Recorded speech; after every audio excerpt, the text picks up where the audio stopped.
अनुभव कहे मैं उमा अपना हरि भजन जगत सब सपना लोग कहल कि बात मत कहेंगे तो शंकर भगवान के मत कोई कहल कि राम नाम सत्य है कहले कि नहीं राम नाम सत्य अंतिम में लग जाता है ये तो अंतिम में लग जाता है नारद भगवान कहने कि हमें अभी अभी घटना देख के आवत नहीं अभी अभी तुरंत एगो समाचार देख के आवत नहीं वो पृथ्वी लोक से अयोध्या नगर से के कर नाम है सत्यवादी राजा हरिश्चंद्र कवि के भाव लगत बबुआ सत्य के पुजारी राजा हरिश्चंद्र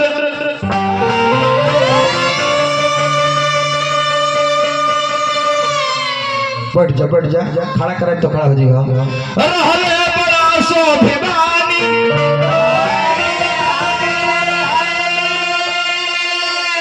ना कोई ऐसन राजा भइल भैया ना कोई ऐसन दान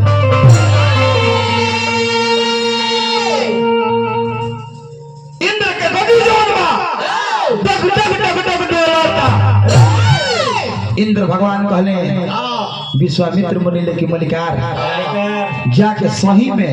सत्यवादी हरिचंद्र के तनी परीक्षा ले लेती ले लेना तो हमर गदिए छीन ली हां ले लेना तो कहे कि इंद्र के गदिए से डरे रहत रहे कि दोसर जने जे गदी मत छीन लेवे कवि के भाव लगाता बबुआ और सत्यवादी के ए सदवा तो चल के ली ना पड़े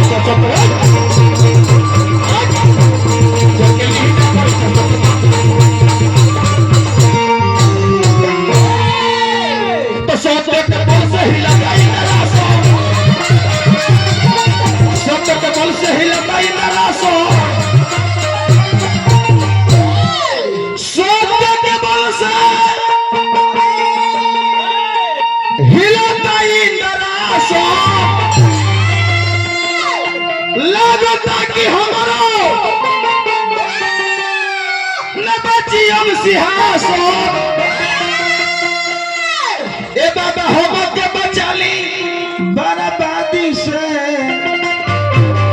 तो चल के ली ही न पड़ी सत्यवादी को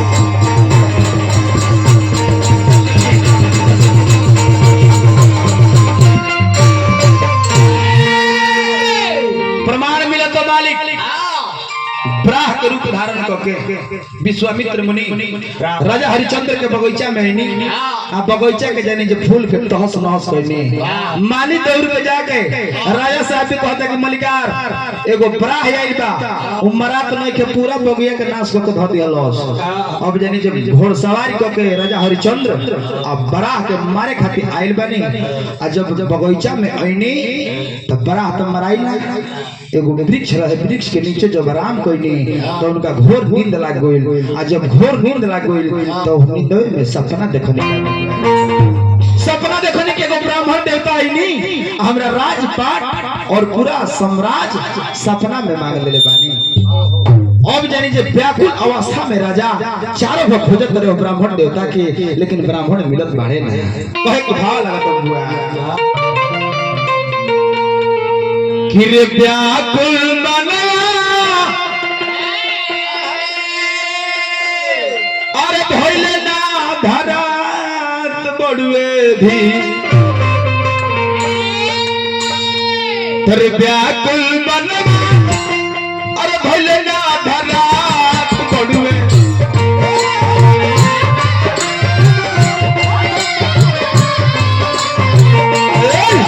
रे व्याकुल बना भइले ना धरात बड़ुए भी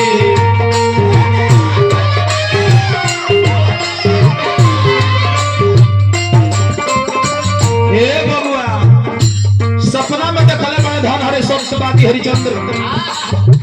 अपन साम्राज्य और ब्राह्मण देवता के देवे खातिर खोजत है कैसा न फेरा में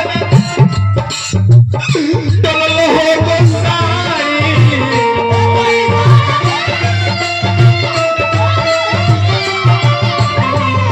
चले चरा को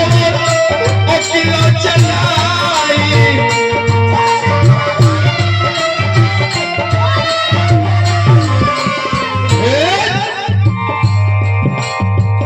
गीत गौनई कथा प्रसंग जाने खातिर उम्र बितावे के पड़ेला। लीडो खेले से ना हो जाई भैया बबुआ। हाँ लीडो खेले से गौनई ना हो, पढ़े के पड़ी ओकरा से बढ़िया ढीलवे हेर देता रियाज मारो ना ना ई नचनियन के झुरावे के थी कि ना ब्यास देने ताकि ना बेइज्जत होई। लीडो बहुत समान कर दलो। अरे चले चला ओ किलो चलाई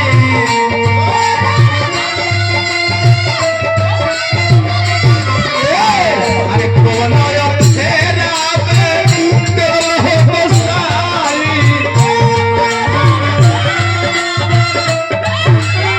ए बबुआ बोला भैया रहे मना रहे मना भूखता अभी रे व्याकुल मना धैर्य ना धरा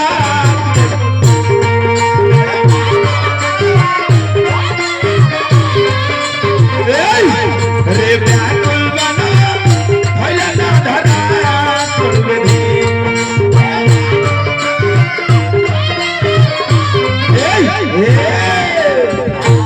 हजार हजार के पुरस्कार हमने के फेर धनजी भैया नाम पर अच्छा हाँ हमरा स्वागत करता हमरा सरगुण बाबा जी के पुत्र बानी उमेश कुमार जी हजार हजार के पुरस्कार देने बार बार हार्दिक अभिनंदन। अब यानी जे राजा व्याकुल अवस्था में ब्राह्मण देवता है खोजत नहीं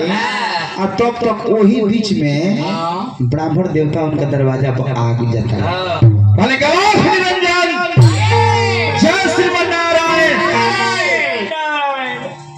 जब अतना बात राजा हरिचंद्र सुन ले तो जानी जब दौड़ के दुआरी पहुंचे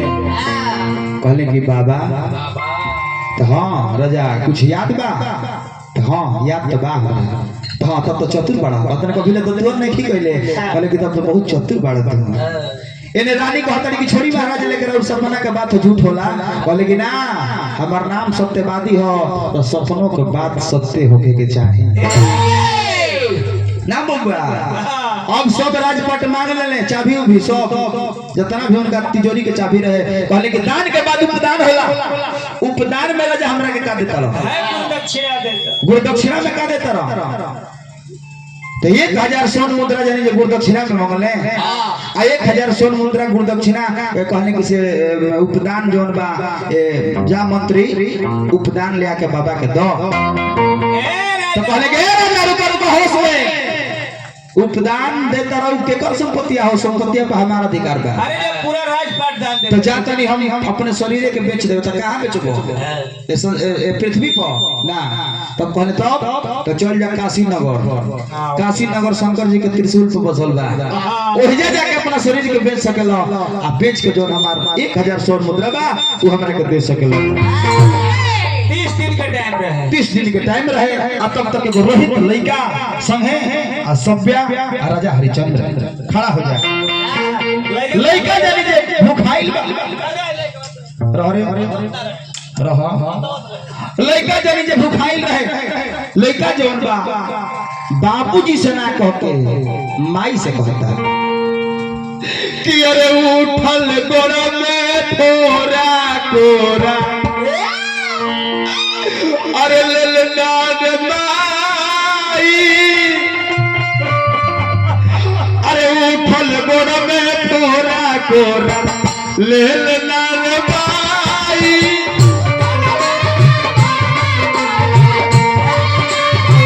अरे उठल गोरा में थोड़ा कोरा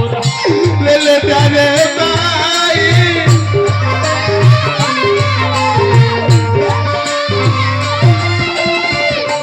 सत्यवादी हजार हजार पुरस्कार हमारे प्रबंधनीय बड़का भैया की तरफ से आई कहानी पर खुश हो गए बार बार हार्दिक अभिनंदन रहे एगो छोट लड़के के बोला तनी से चले आओ बबुआ तो और टोपी वाले बबुआ आजी मका और टोपी वाले बबुआ आओ अवश्य आओ पैसा लो चलिए वो अरे उठल बोला में थोड़ा कोरा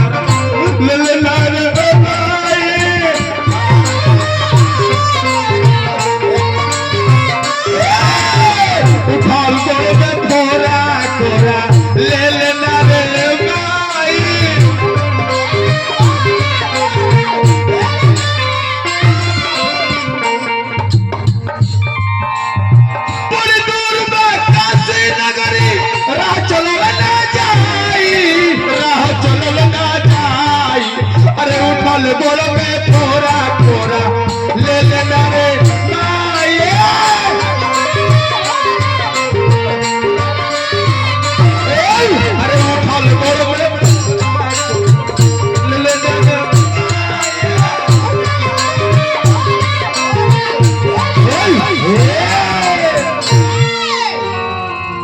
काशीपुर नगर में राजा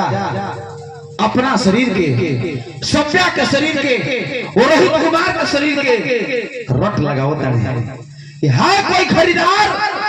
1000 स्वर्ण मुद्रा हमको चाहिए और हम तीनों प्राणी काशीपुर नगर में बिकने के लिए हम आए हैं। राजा रट लगाओ तो कैसे रट लगाओ बबुआ कि काशीपुर नगरिया के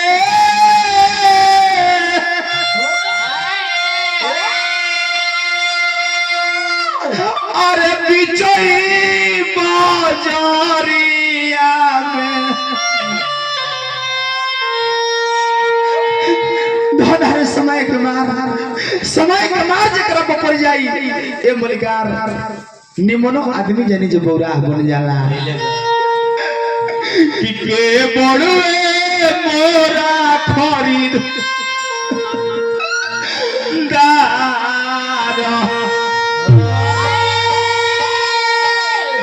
कि रटवाला गाँव से राजा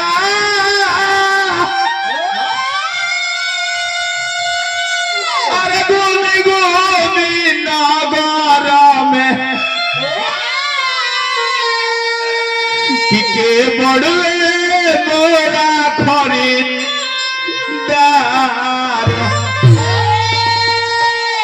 उतने बात यदि सुन ले वो पंडित जी जो हाजिर हो गए पंडित जी कहने की हे रानी के हम किन लेता नहीं कहे कि हमारा चौका बर्तन करे खतरा घर में कोनो औरत नहीं रानी जब किना गईली नन्हा सा बालक रोही तेरी बाबूजी की ओर दौड़ के जाए तेरी माई की ओर दौड़ के जाए अब वो बीच में लड़का जानी जो जोन स्थिति बा डगमग करता लोग कहल 5 गो देखी 5 गो मुंह के परमेश्वर के बास होला 5 गो लोग कहल कि ये पंडित जी जहाँ गाय जाला न उजा बछड़ू जहाँ गाय जाला ओजा बछड़ू भी जाला ए लइका करूरा ले जाई ई लइका अड़हर टिकोला करी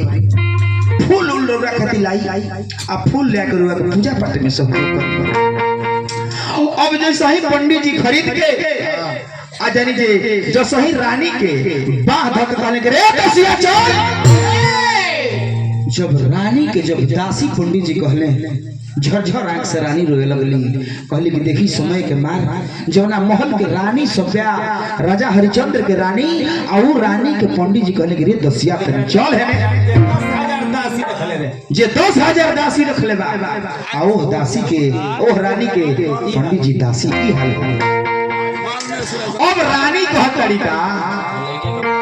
कहतड़ी कि ठहरी पंडित जी तनी मनी रुक जाई कि ठहरी तनिक देखली अरे सुरलिया राजा जी अरे फिर कहिया होई मोला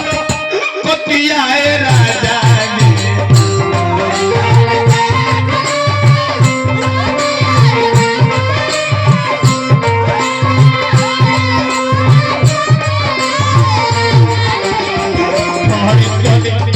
देखली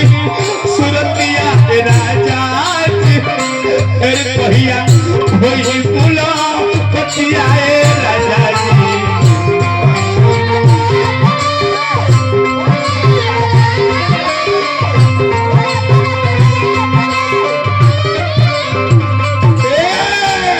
रानी कहतड़ी किए राजा जी हम तो जी हो गए अपना रोहित के कहता हे लाल के निहार के रौरा कैसे जियो राजा हमनी के विसार के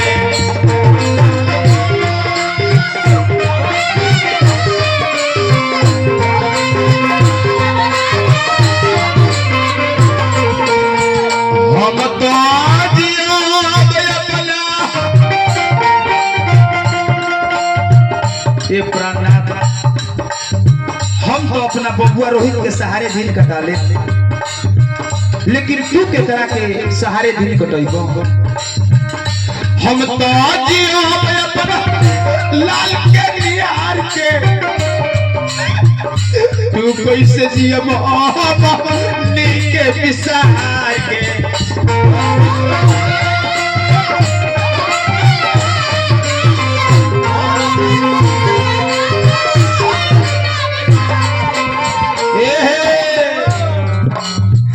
के करा से कहो दिल के ए राजा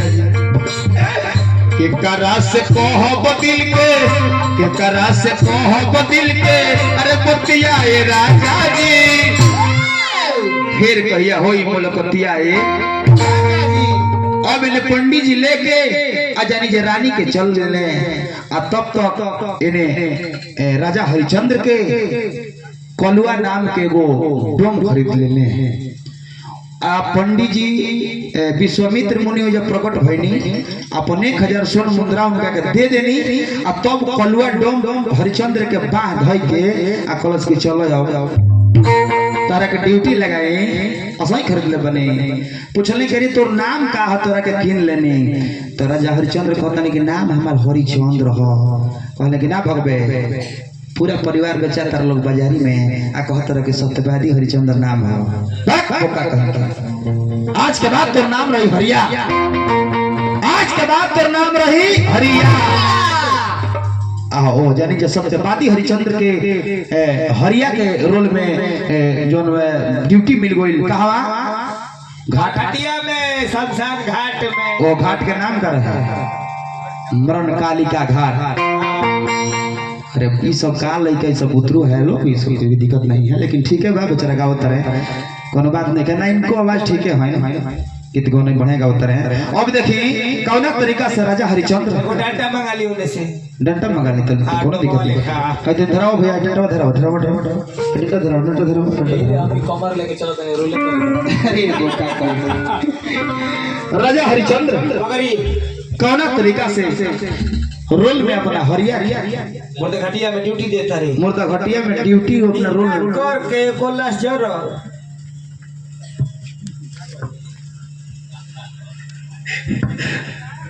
कौना तरीका से कभी का भाव लगा तब हुआ अरे हरिया हो गए ए राजा हरिया हो गए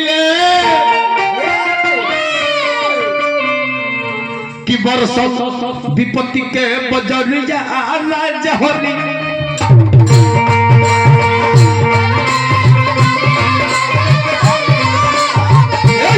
विपत्ति के बजरिया राजा हरिया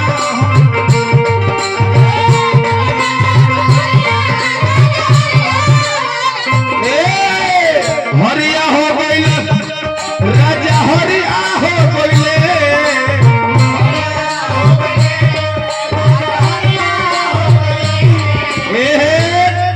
कोई भी ना करेगा लाश से यहाँ पर जराएगा यही हमारा जो कानून मालिक का आदेश है कि बिना कर कफन दिए यहाँ कोई लाश नहीं दफना सकता है मरण कालिका घाट पर ड्यूटी देता रहे चिल्ला चिल्ला दुख व्याख्या खत्म करता रहे हरिया हो गई राजा हरिया हो गई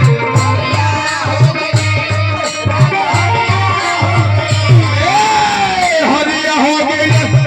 राजा हरिया हो गई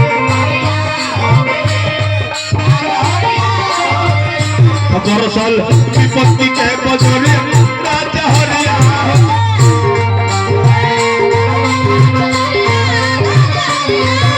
दरअसल विपत्ति के बजरिया राजा हरिया हो गई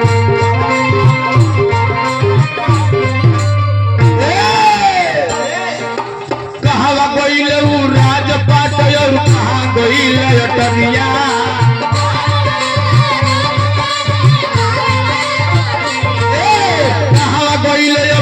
कहा गोइले अटरिया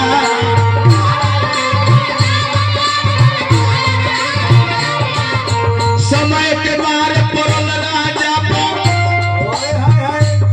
बिकले पुत्र और परसल विपत्ति के बजरिया राजा हरिया परसल विपत्ति के बजरिया राजा हरिया हो गई।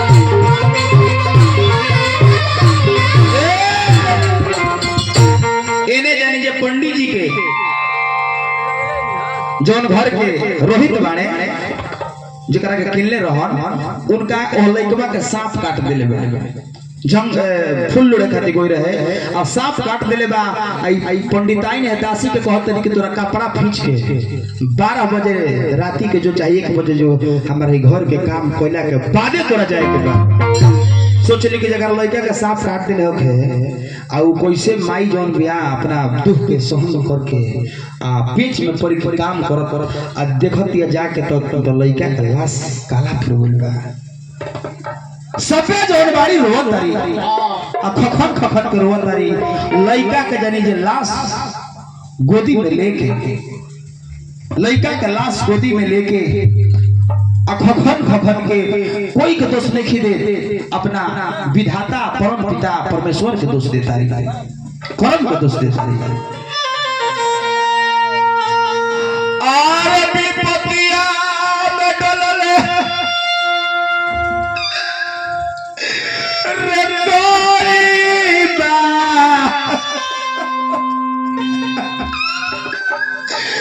अरे विपतिया में डललो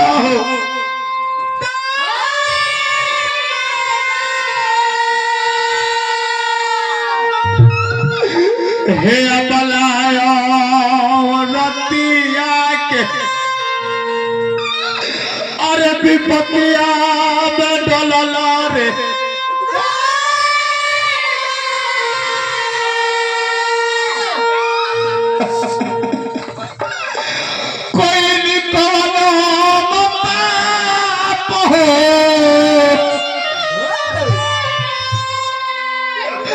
हमारा बचावा के कटलस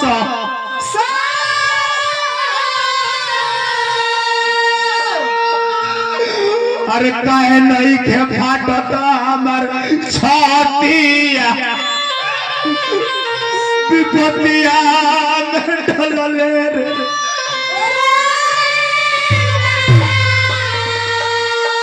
सबे महतरी की यदि सजनवा पूछी है कि बबुआ का कहां गवान देलू भेंट होई त का कहो कि पूछी है जब सजनावा तो करब करे बा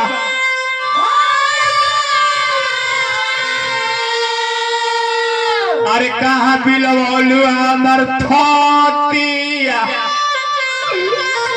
अरे विपतिया में डललो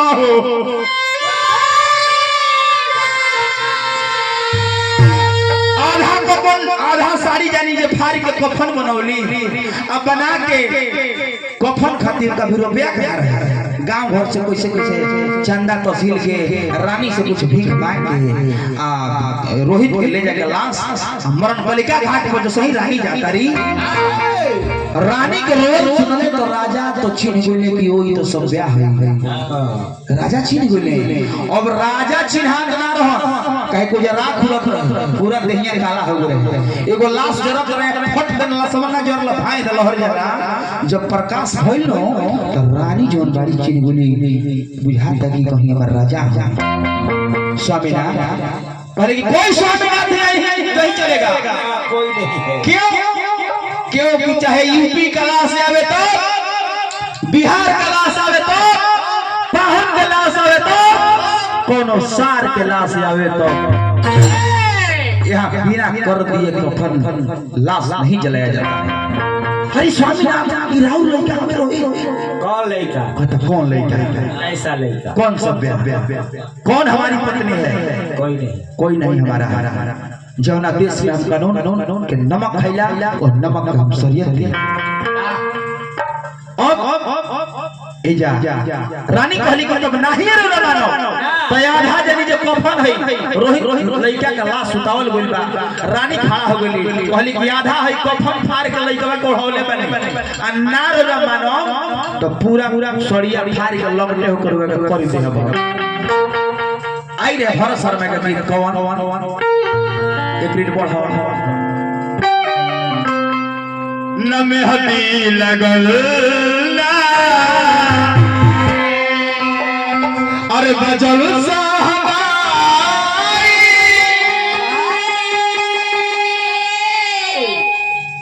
ई कैसा होत बड़वे हमरो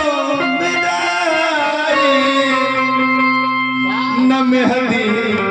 लगल रानी कहली कि राजा कहली कि राजा भारी के साड़ी के अरे बनवनी का भाना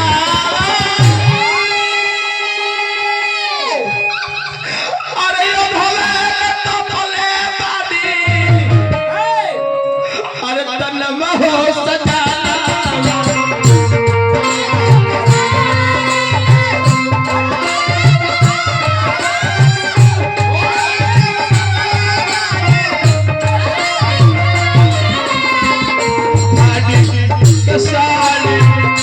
बनवनी के खाना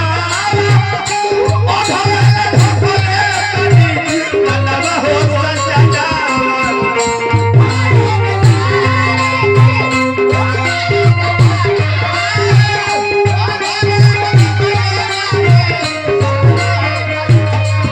रानी जानी राजा हरिचंद्र के हिम्मत भी दे गाड़ी कहली कि राजा धन हो स्वामी राजा मुर्दया घाट के परजन हिलई हो राजा स्वामी सामराट के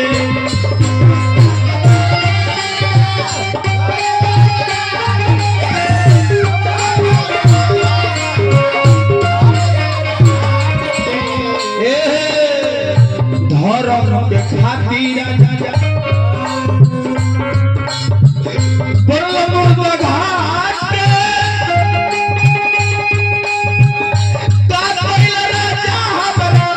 स्वामी सामराट के